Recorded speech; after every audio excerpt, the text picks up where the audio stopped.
Well, hello, everybody, and welcome to another installment of the fascinating biographical historic uh, interview with Dr. Douglas Gabriel and the Interview with an Exorcist series. And my name is John Barnwell, and I'm here in the greater Detroit area along with Dr.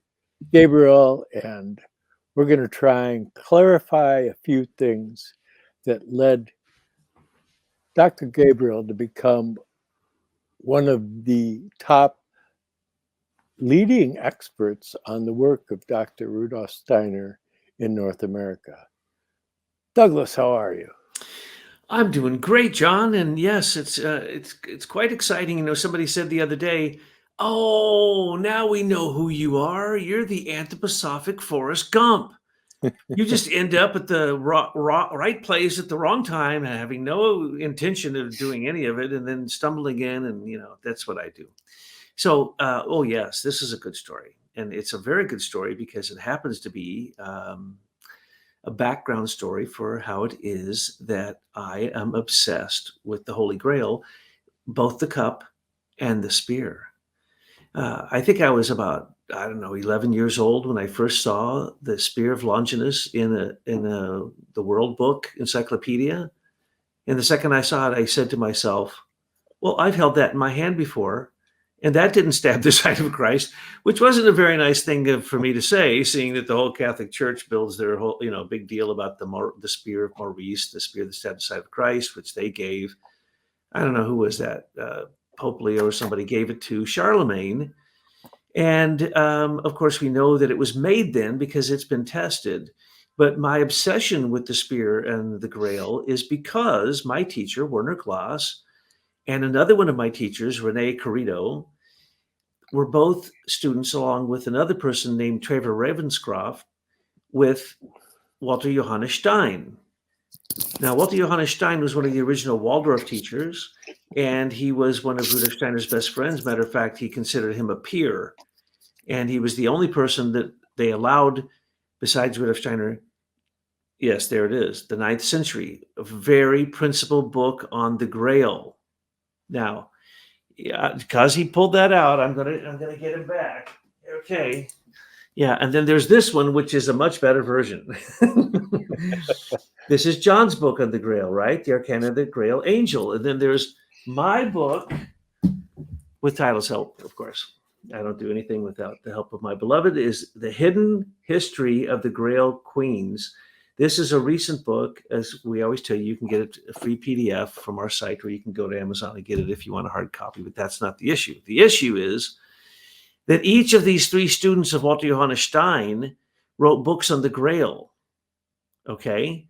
And Walter Stein wrote on the Grail. And basically, if you're going to be an anthroposophist, you need to cut your teeth on the subject of the Grail and basically show your limitations of your understanding of spiritual science by putting it in a book and then having people say, well, why didn't you talk about this part and that part? And did you notice the new discoveries, and all this kind of stuff. So yeah, that's what we're going to talk about today. Not to forget that in Rudolf Steiner, perhaps his principal work is his principal work on occultism, Christian occultism, and that's, of course, the outline of occult science.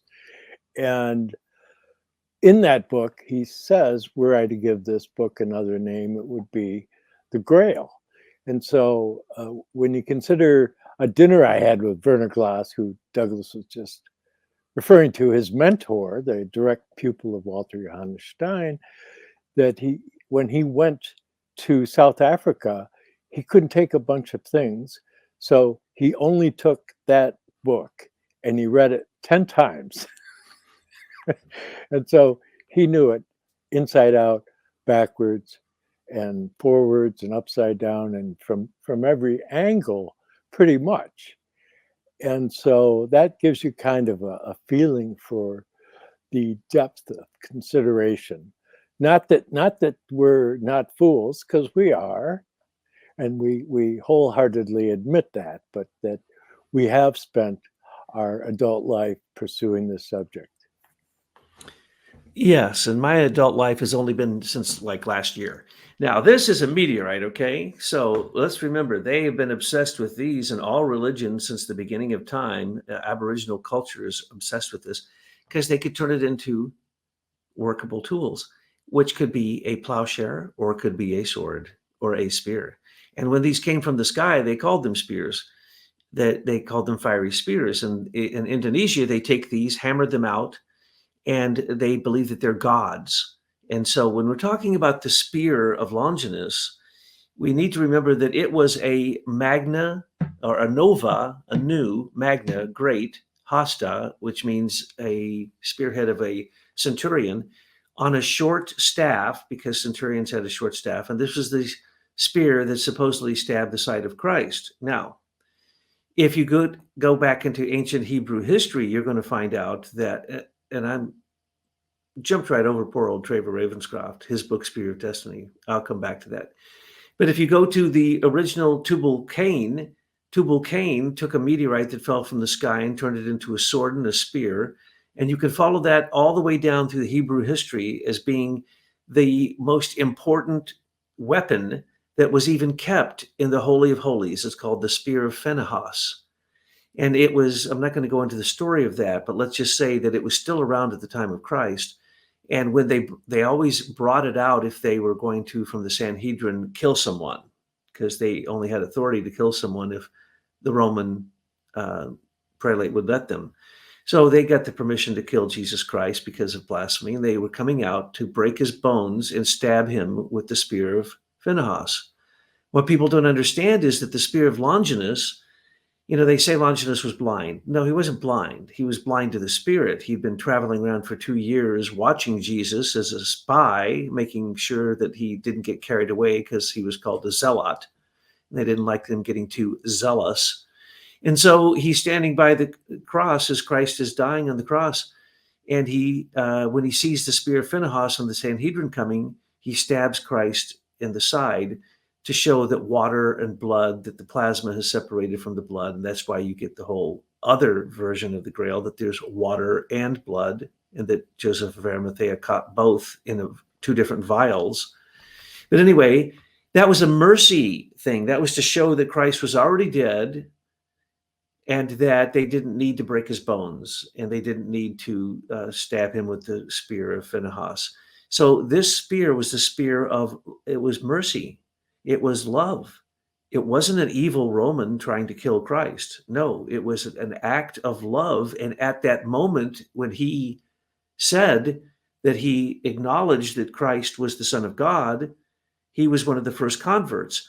And this led to basically, just unless you get this book, The Hidden History of the Grail Queens, good luck figuring it out, okay? Because the conflation of the blood mysteries of Christ around the spear that stabbed his side, the crown that pierced his head, around the nails that went into his hands, around the cross that felt the blood from his shoulder, from the veil of Veronica, that had his blood on it, from the dripping blood. So anything that had blood on it, let's just think this through for 1 second. And if you don't get the same answer, I'd be surprised.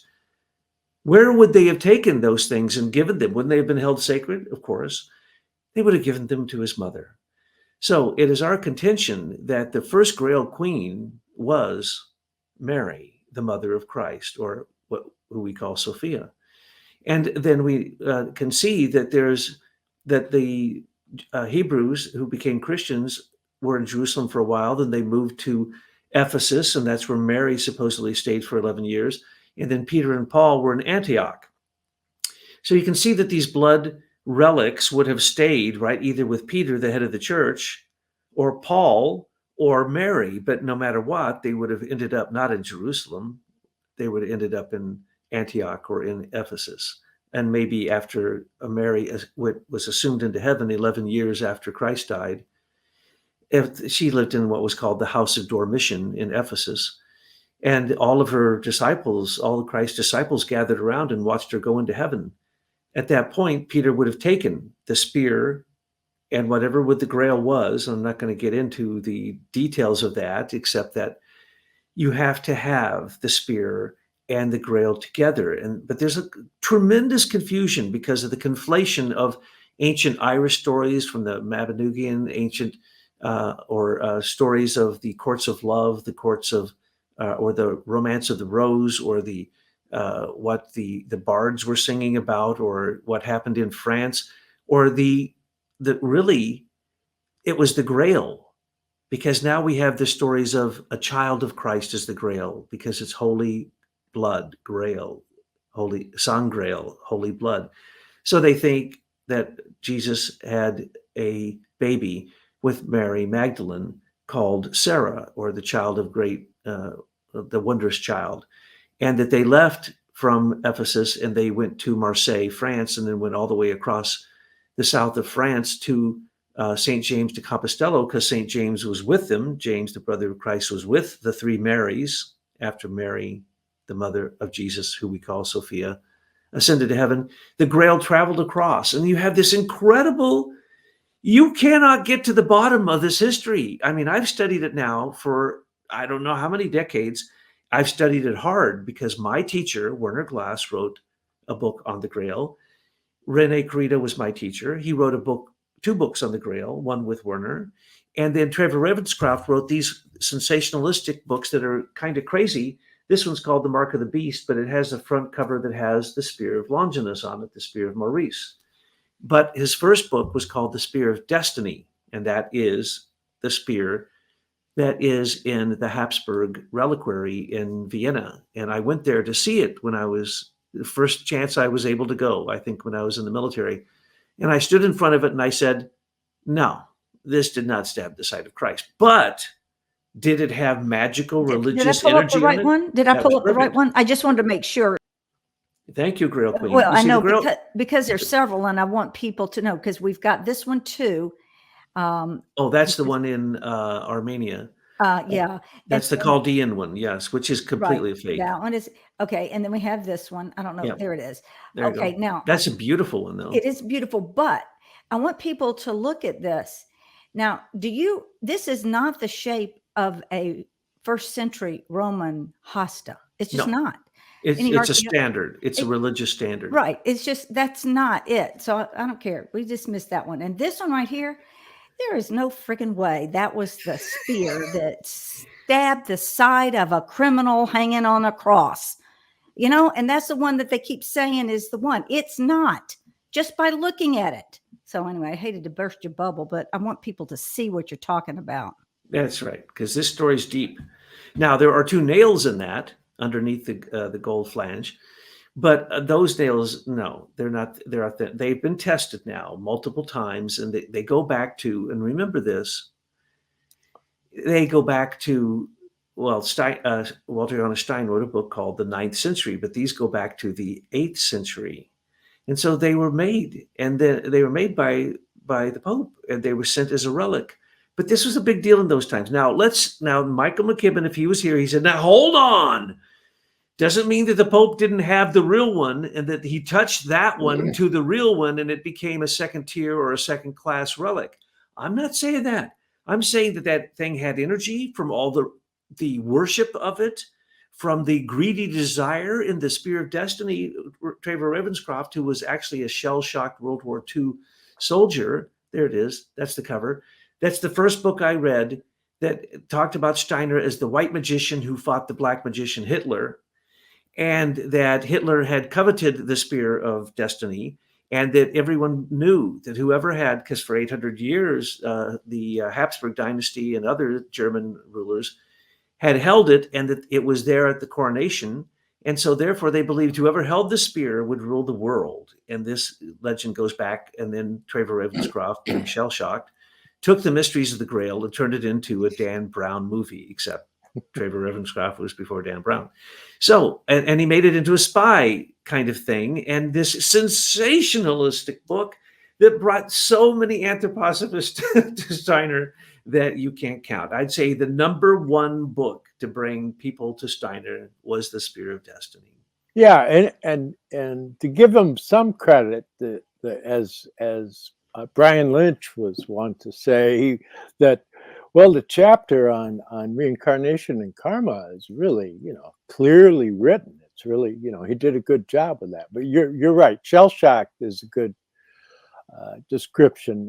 Werner Glass, who I would go to dinner with, he had told me, yeah, he was around, but he wasn't really a formal student of Walter Stein. He was just around and plying questions and all of that. But he was a writer. He was trying to sell books, but he had been in the war, and he had suffered through that event, and was shell shocked, as Douglas says. I think that the post-traumatic stress disorder, what have you, but that book really took off, and then he was picked up by Weiser Publishing, and they published sequels to it. And that was Donald Weiser, a friend of mine, old friend. And so the plot thickens because there's so many mistakes in that book that it's hard to count them, about supposed encounters with Hitler and Walter Stein and all this. He just made all that stuff up, He's a good storyteller. Yes, in his book, Cup of Destiny, about the Grail Cup, not so bad. And then this book, Mark of the Beast, actually, in a way, it talks about Ahriman and about some really nasty stuff happening now, kind of the apocalyptic scenario that we see around us. And so, okay, but no, the deal was Walter Johannes Stein was one of the first Waldorf teachers. And he focused on the Grail. Why? Because he believed that the Grail literally was, now, what I'm about to tell you, you better hang on to your hat. Walter Johannes Stein told us that in the 9th century, around the court of Charlemagne, and John's an expert on this, he's probably read that book 10 times, and, Waldo, John's probably Waldo reincarnated. You talk about where's Waldo and Forrest Gump. Well, you're Waldo and I'm Forrest Gump, okay? So you at least know where you're hiding. I just stumble in and look, oh, hi, John. Shh, I'm hiding. But anyway, so they went on about this fact that around the Charlemagne's court, literally, the Holy Grail came to the West. Well, now let's think about this for a second. Charlemagne had 2 nails sent to him. He put one in his helmet when he went into battle. He put one in his horse's bridle, I think is how the story goes. And then he had the Holy Grail that he carried. That Grail she showed, that the Grail goddess just showed, the Grail, the Spear of Maurice, which came from Rome. He carried that as a standard, and he never lost a battle. Okay? I mean, this guy was undefeatable. And he was like, people would say, how could you even do this? Now, at the same time, he had, and John would probably love to talk about this one for the rest of the day, he had translations and from translators who came from Italy, from the court of the Medici, I believe, who brought translations of Dionysius, the Areopagites, the Heavenly Signature of Names. In other words, it's a book that describes the hierarchy. And that was like the mental grail, but they also had then the physical grail, and then they did this magical stuff with the physical grail. So when it comes down to it, a lot of the physical aspects of the Grail, you could really see there in Charlemagne's court. And my Grail Queen, Miss Tyla, is of the same exact blood lineage. And have my papers to prove it. She's a dragon blood. So I've married a Grail Queen, and I didn't even know it. And I didn't even know what a Grail Queen was until she created a circumstance, which I think we're going to talk about today, but let's stay a little bit here, slightly theoretical. So then, but not always theoretical, because right after I went to the reliquary, and this was strange, I went back and had one of those past incarnation experiences I won't tell you about today because it's too unbelievable. You would say, okay, that's too far, Gabriel. We're not going to listen to you anymore because that story is unbelievable. But if you were as crazy as I was when I was young, you would believe, because I could feel, if I touched an object, I could sense a lot of stuff that happened to that object, especially if it was beautiful spirit or dark magic. And so I went back to these places. I went back to Vienna and encountered some amazing things, which would take another whole talk just to talk about. I undid some magic that was put upon me in that age. I went into the reliquary, And I was with a friend, and I've told this story, I think, on your show one time, John, and he was always following behind me. But they would stop him and ask him for his ticket. I just walked right through. And the guards would be standing there. I'd walk up and just walk through a door. The guards are right there. It was like they didn't see me. I swear I didn't turn myself invisible. Though I'd been taught how to do that. That's not what was happening. They just didn't see me. So I walked in all throughout.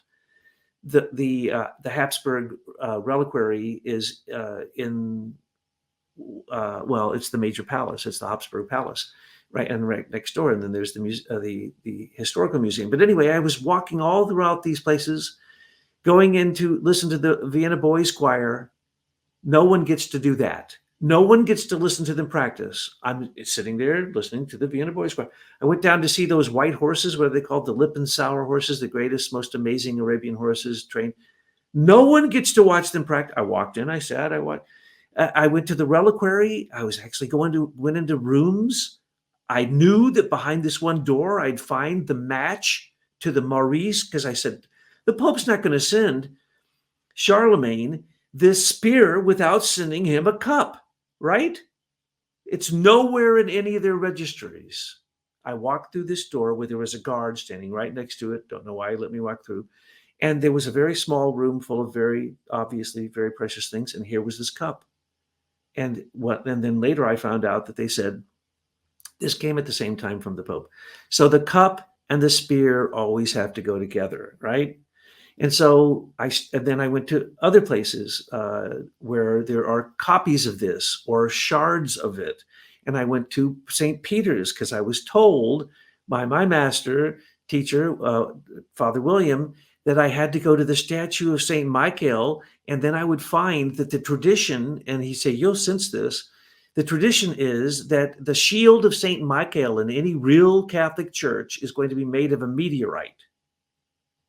But in some cases, because they knew that a new Magna Hosta Centurion spear had meteorite in it, that the way you can, because they believe that was the sword of Michael or the spear of Michael coming to the earth. So the way you can trace this is you go back to Mont Saint-Michel or Mount St. Michael or any of these places. And what will you find? A giant statue of St. Michael with a tiny ass little shield. And you say, well, why does the hero of heaven have a little tiny shield? And none of them can tell you. Research it, because they're meteorite.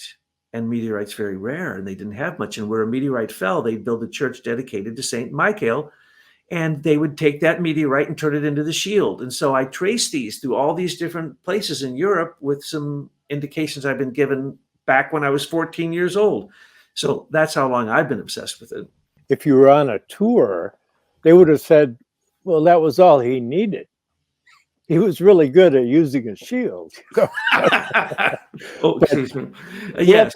We have to go back and cover some factoids. It was Michael the Stammerer donated the writings of Dionysius to the court, the Carolingian court, and Johannes Scotus Erigena, John the Scot, the Irish fellow who was still,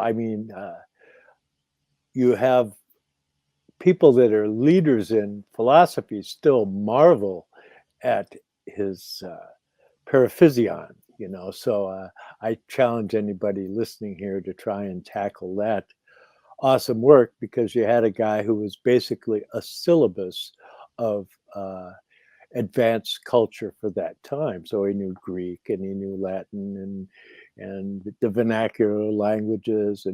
But you see, you have to understand that during that time, before they were given trouble by the Anglo-Saxons and Normans and all that, really, that a simple Irish farmer could know, often knew Latin and Greek, and that they had these incredible schools in Ireland. And so that in and of itself is an interesting page to this history, because as Douglas says, the writings of Dionysius the Areopagite, who's the tradition going back to the first bishop of Athens that was brought to Christianity by St. Paul. And so you have this incredible tradition going back regarding the angels and the angels, archangels, archai, and the whole series of the 9 hierarchies. It's called usually the celestial hierarchies, and then there's another volume, the ecclesiastical hierarchies, and then there's the divine names, and there's collections of letters, and there's all this wonderful lore, but that's the foundation of esoteric Christianity. And some consider it to be the theological, philosophical, the ecclesiastical.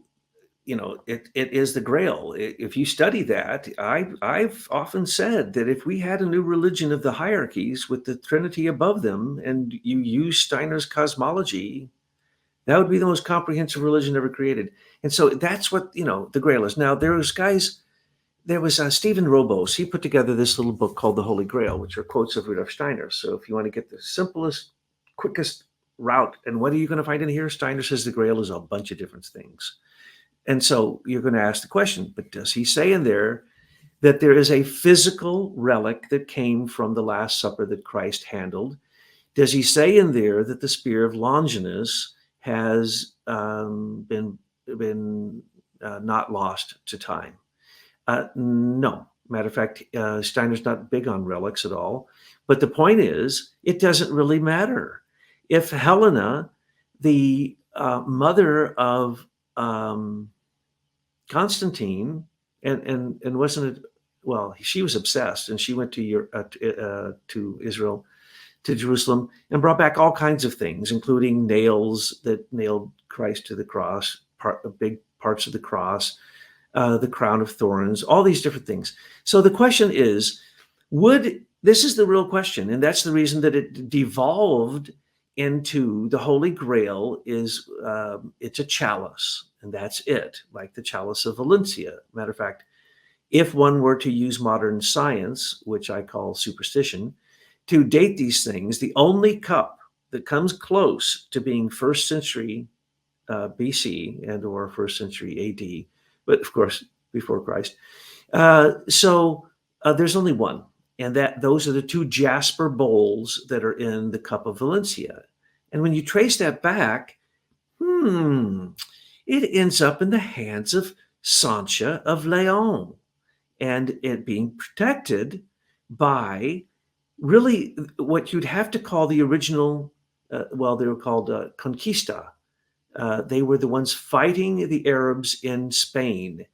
And they had a tradition that if the Pope had sent you off on a crusade or you joined a crusade, then any relics you bring back come to the Pope, unless you have a wife who's called an infantato, and she has a castle and she has her own soldiers, then the relics may be protected by her. Or if she has a brother who's gone on the Crusades, or if you have an unmarried daughter called an infantata. And I say all of this because we tracked back what is the most likely spear, called the Spear of Antioch, which is quite historic, and it's very hard to have made up the story of the Spear of Antioch.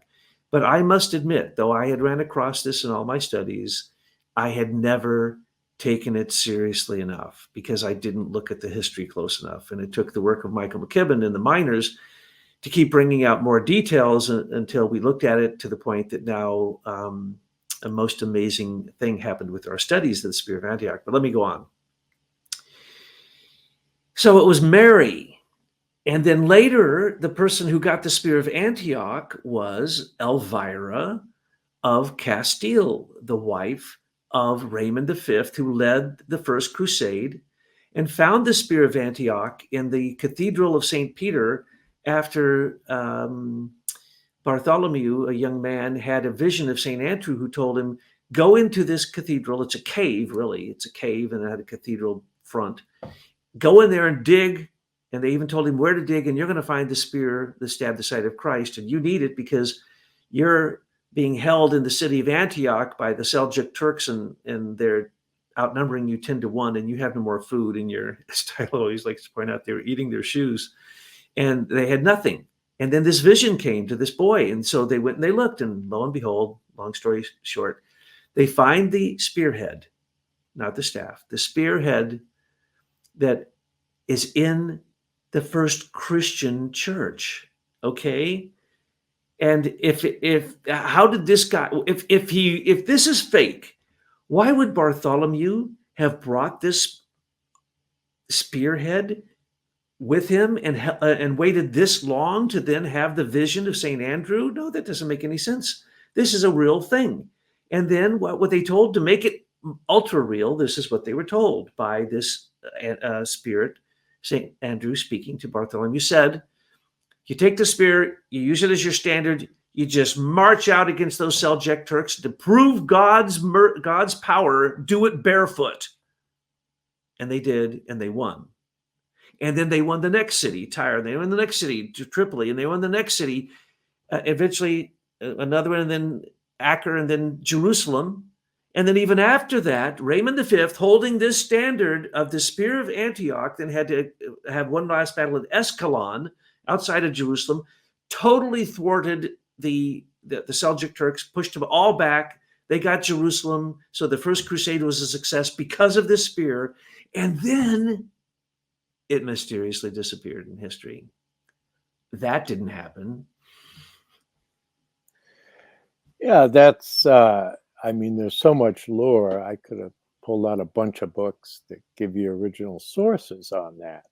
But when you start looking at that story and then you contextualize it a little bit with the conversations we've had over the last few episodes about sigils, and you can see that the type of interaction between the sensible and supersensible worlds takes place with sigils and with relics and things of that order, so that even if something isn't the real thing, it has a certain potency because people have concerned themselves with it and focused their thoughts, feelings, and actions toward these things over the centuries, so that there are spiritual beings that are custodians of all of that dynamic interaction that carries it into the future. But yet, when you go to the story of the Grail itself, it was Ehrenfried Pfeiffer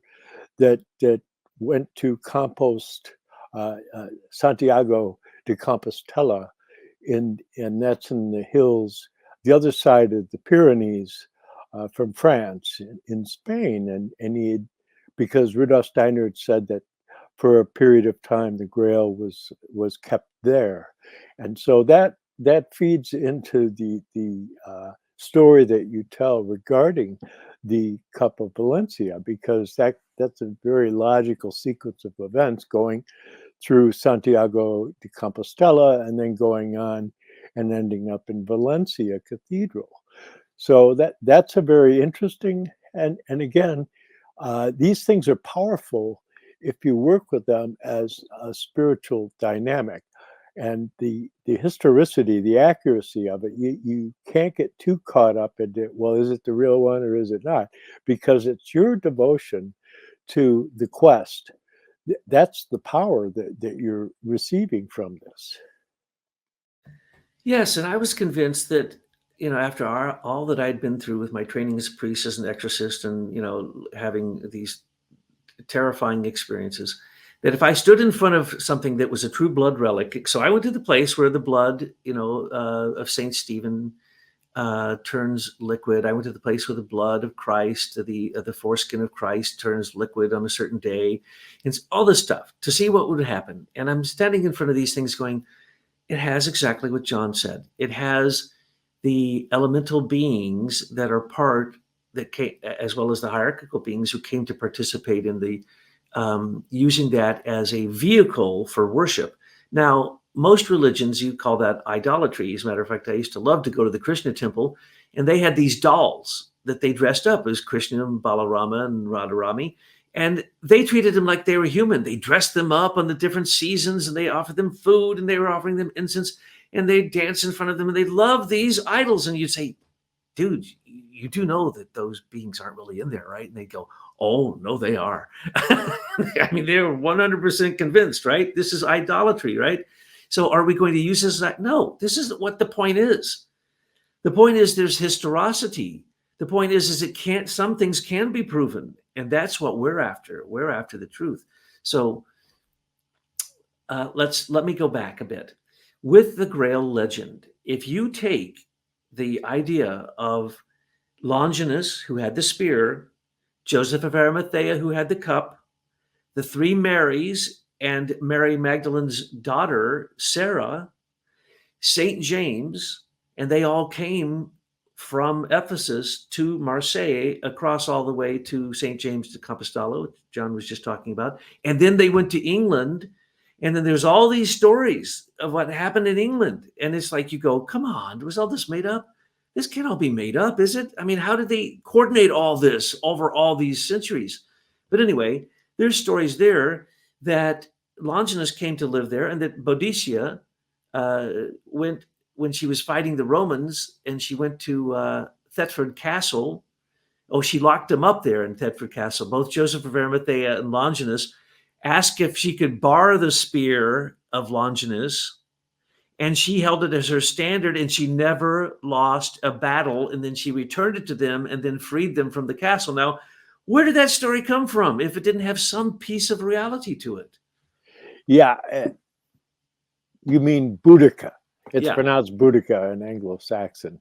Well, Yeah. excuse me. I'm not very up on my Anglo-Saxon, John. Yeah, the Queen of the Iceni. And but go ahead. John has been doing can we this to cut me through all all my the life. man talk? Yes, I heard please. the word history, history, Well, his. We Yeah. are talking. Yeah, okay, now History. herstory. Let's hear what you have to say. Well, It's the power. I have a wholly The- different take on the whole thing. Totally. And y'all seem to be focused on the Grail as a thing. No, I'm trying to point out the power of the Grail, that it's the divine spiritual beings in service to the Grail, just as mankind is in service to the Grail. Those divine spiritual beings, including some of the fallen angels that redeemed themselves at the mystery of Golgotha, have devoted themselves to that mission, which is the mission of the Grail. So I think that that clarifies it a little bit. Not for me, because I have a wholly different take on it, and I appreciate the scholarliness here. I mean, how can I argue with you? I want to tell you what it has always been for me, the Grail. And this is long before any Hollywood movies. Jesus Christ was a rabbi. He had a wife. You know, he had sex with a woman, and it was important for that deed to be done because our bloodline as human beings becomes so tainted, we had to have a revival in the blood. And so when you look at the Holy Grail, for me, this is my opinion, the Grail, Holy Grail, is actually the female womb. And it is the blood being passed down time after time after time, and it's like a homeopathic remedy. The power lies in the dilution, the succussion. So one generation, and then another one, and another one, and another one. And that is what makes it powerful. Now, your elite, they want to concentrate the blood. And all that comes up with is idiocy and incest and all of that. But with Christ, the blood goes through the lines, through all of these centuries. Here we are over 2,000 years. And who has the blood? We all do. And if you have a consciousness that you have a drop of blood of the Christ in you, imagine what you can do with that. And then the other thing is what is the spear? Now, the spear is something that travels. Anything that's in the shape of a sperm travels. Here, I'm going to put one up there, right? That's the sperm. That's the here, and here is the Grail. Well, it's said in science that the most complex organism is the ovum, the egg. And so Rudolf Steiner commented on that. He says, well, that's not really the way to look at it. The way to look at it is that the egg goes into chaos, basically, and I don't know how that has anything to do with what I'm saying. Because it becomes an image of the universe. Let her just finish what she's saying, John. The womb is the Grail. Let her finish what she's saying. I understand. Right? And the blood Give is a pause, honey, and start again. No, And the blood is being passed through all of these generations. We all have the blood of Christ in us if we can acknowledge that. And when we did the sigils, because you were talking about that earlier, we made sure that the tip of the spear that we hold is also included in that sigil. So by doing that and having the consciousness, you then have the vibration of the blood of Christ. Now, John and I were together yesterday, and we were talking about how there is no harm that comes to us in our lives. And John can give you some pretty horrific stories of how close he has come to death, right?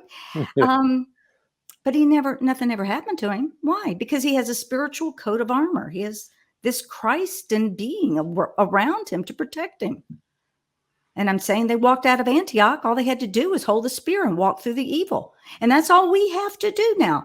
Douglas and I, John too, Michael, we have shown you the evil in our country, and there is no undoing it. We can't do anything about it. If any one of us steps up to try to lead a revolution, we'll be imprisoned. Nothing will happen. We have to step out of this madness and to try another way. Well, why not try the way of Christ and put on your suit of armor and just walk through it and tell Satan to get behind you? That's all I'm saying.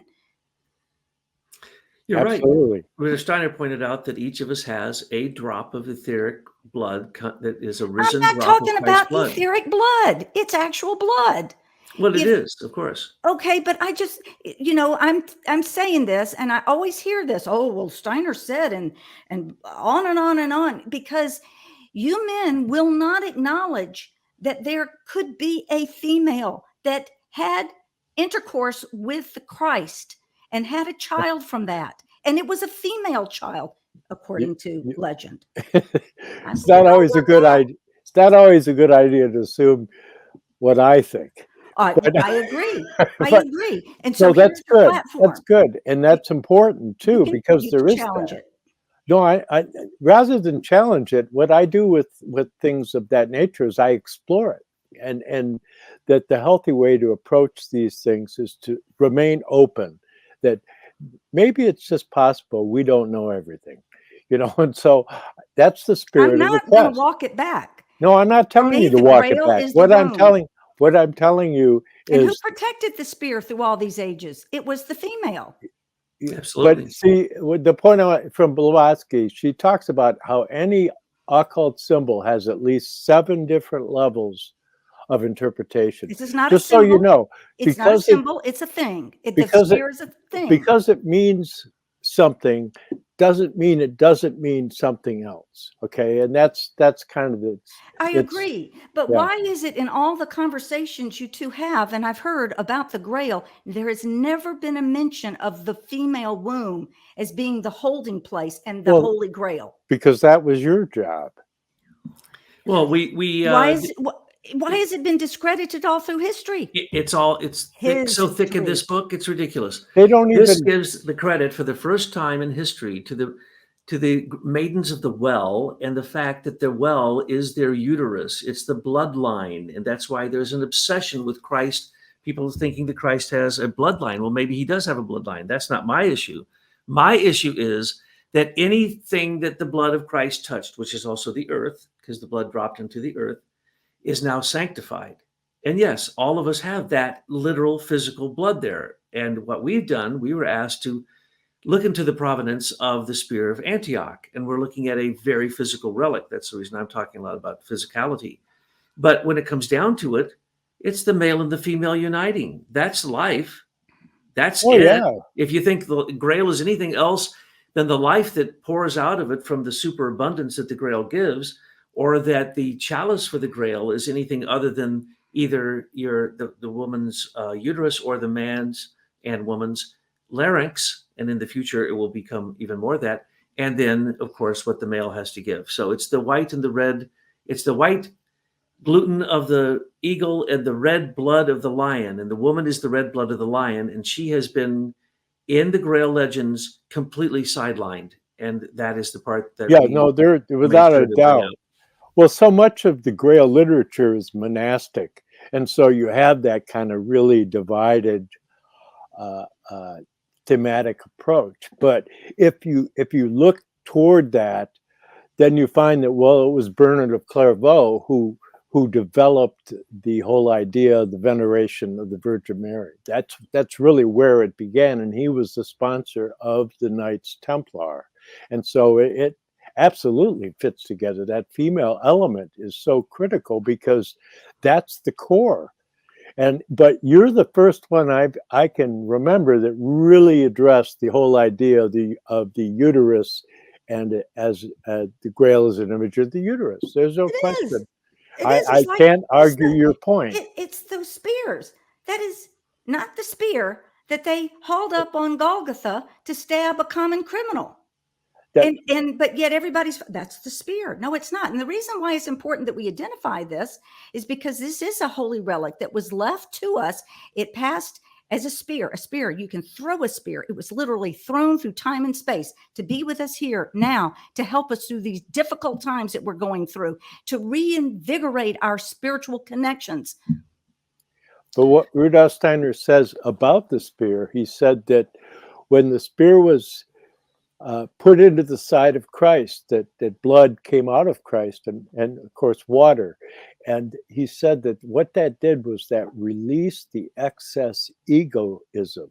Okay, that whole egotism, that negative side of the ego, that it released that for all time. And so that gave us mystery that we can approach, because it's to be able to get to that point to where you can live without that egoism and manifest through the word. Yeah, and also, of course, it's the heart.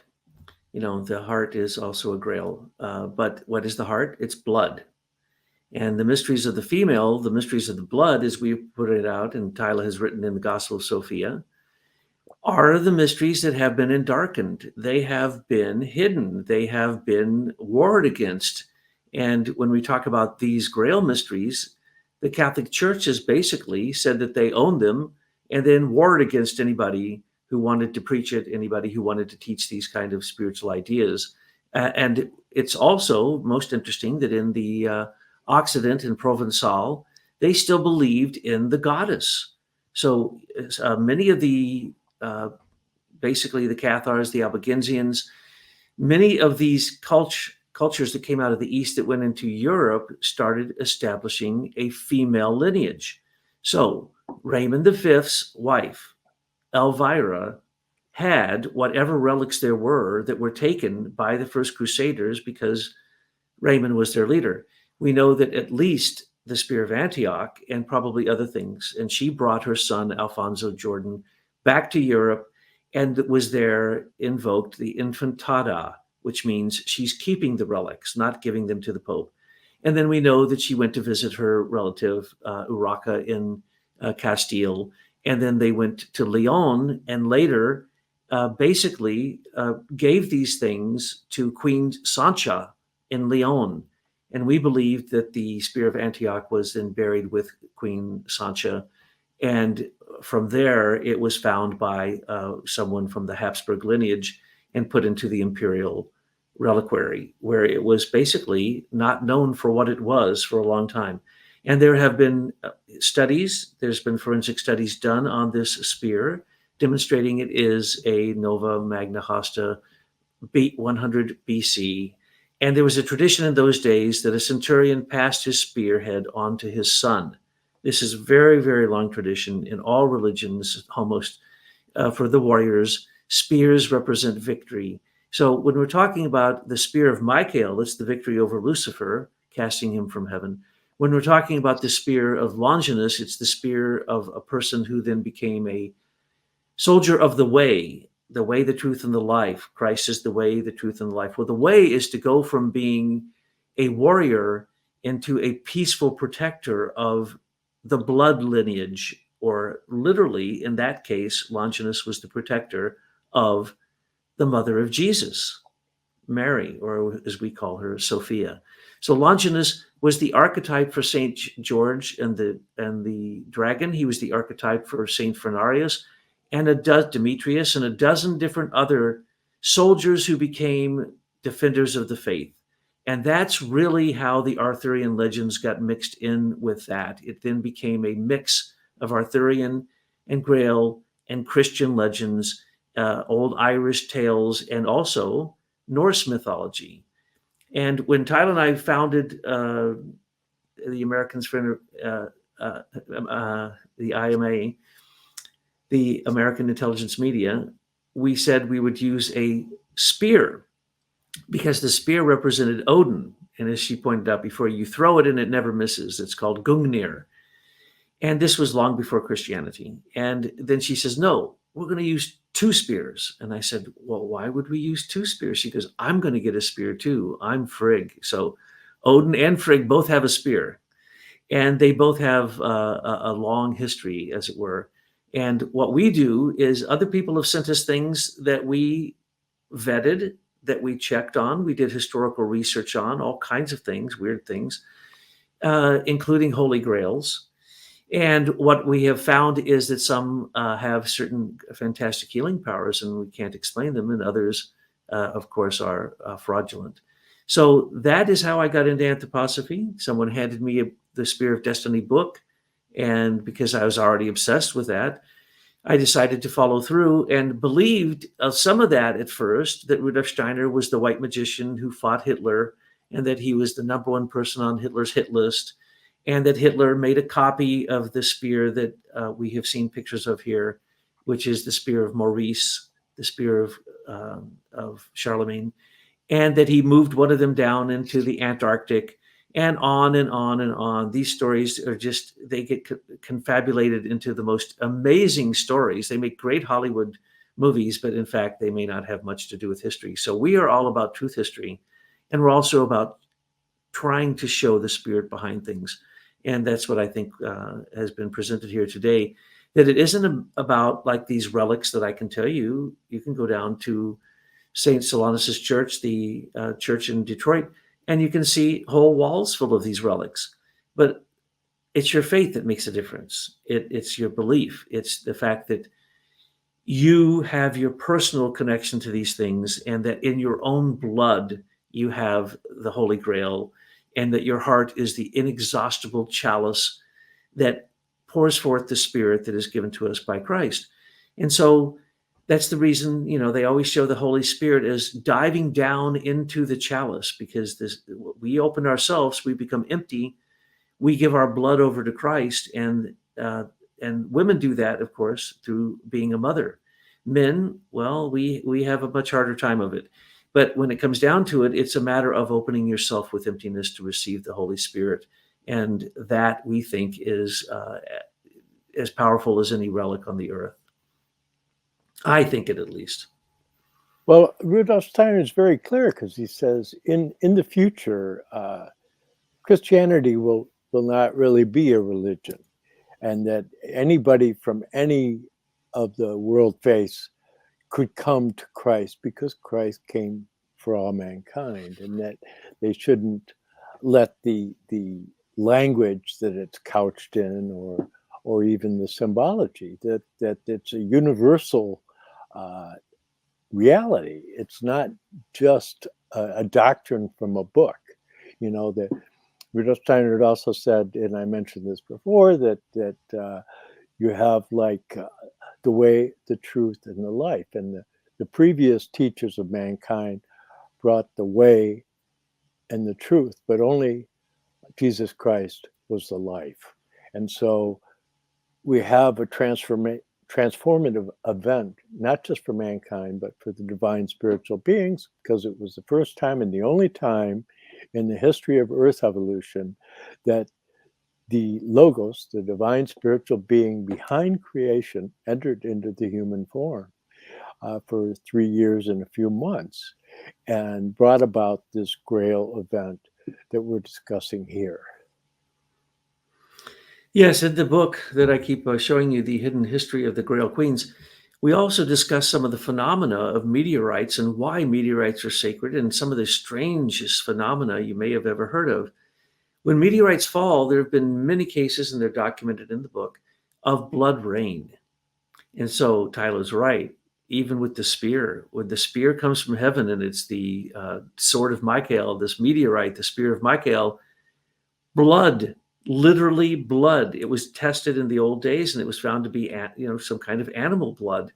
And what that means, I don't know, but I do know that in the Grail legends, what's her name, Réponse de Soye, the bringer of joy, she carries the Grail, and sometimes it's described as a chalice, sometimes as a plate, sometimes as a serving tray, but it's always that the Grail maidens are giving food and nourishing everyone. And then behind it, floating by itself, is a spear that drips blood. And another maiden may catch that blood in another device. But what we're talking about here is that the only people who were really 100% true to the Grail were the Grail maidens. And so in preparing this book, we came across the most amazing research that the original poems are all talking about maidens of the well. Now, in the old days, there was a well every day's ride from the last well.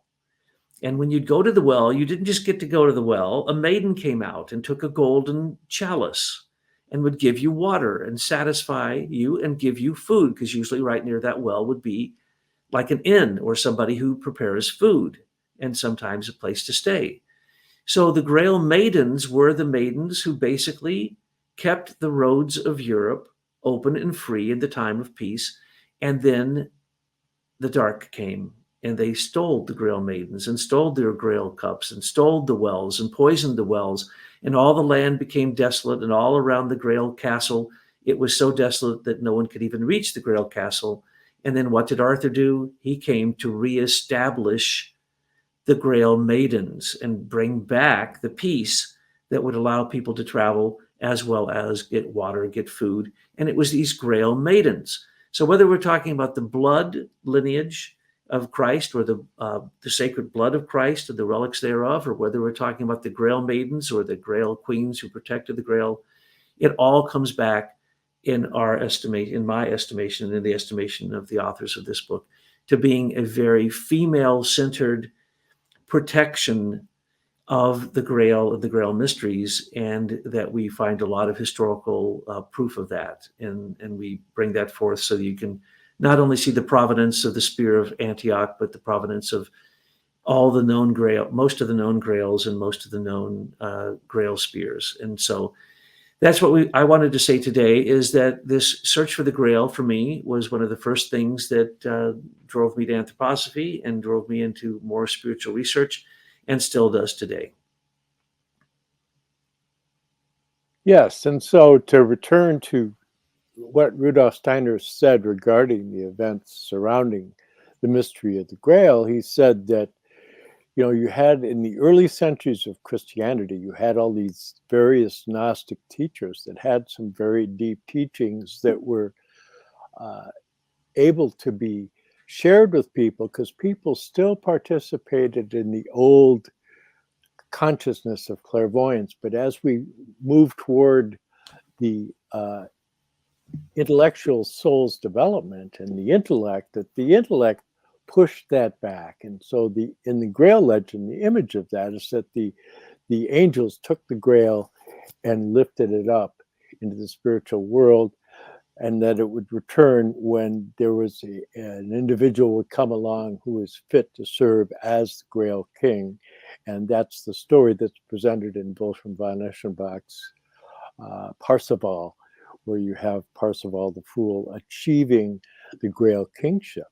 But the whole significance of the Grail maidens and that whole tradition is a civilizing impulse, because you see the rulers would give their daughters in marriage to other kings and princes and so forth.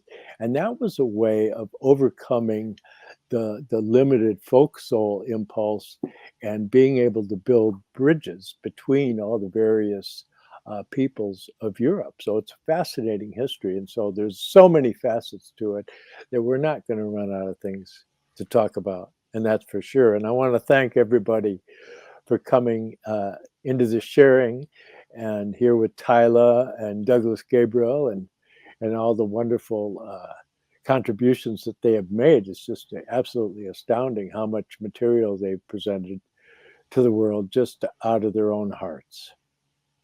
Thank you, John. Thank you for hosting us today. And to our audience, John and I spar with each other like this quite frequently. So don't worry about it. I love you, darling. It's Well, you that see, red hair. There's the Carolingians and there's the Merovingians. No. The matriarchy is tired of being put down in history by the patriarchy.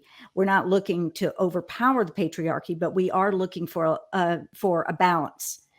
We left the world in charge of the patriarchy over the last 2,000 years. Well, actually, you took it from us. The Pope running around in his dress with his other little Jesuits and priests and everything, and their little altar boys. We're sick of it.